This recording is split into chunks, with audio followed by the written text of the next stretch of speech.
Unable to load camera roll on Messenger.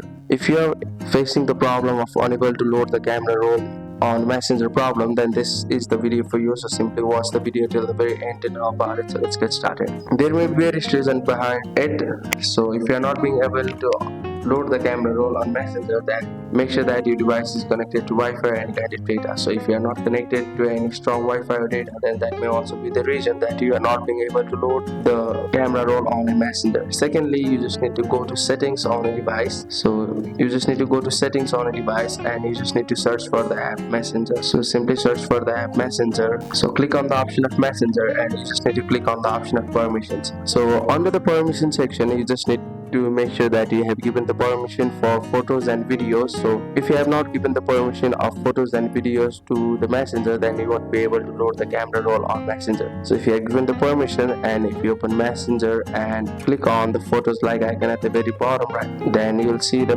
photos and videos which are available on a device. So make sure to turn on the option for it and make sure that you have given permission to the Messenger. So if that's good. If that doesn't, then you just need to restart a device for once, and by restarting a device you'll be able to fix the problem of unable to load the camera roll on Messenger. So that's it. Thank you for watching the video. Please don't forget to like the video and subscribe to our channel. Thank you.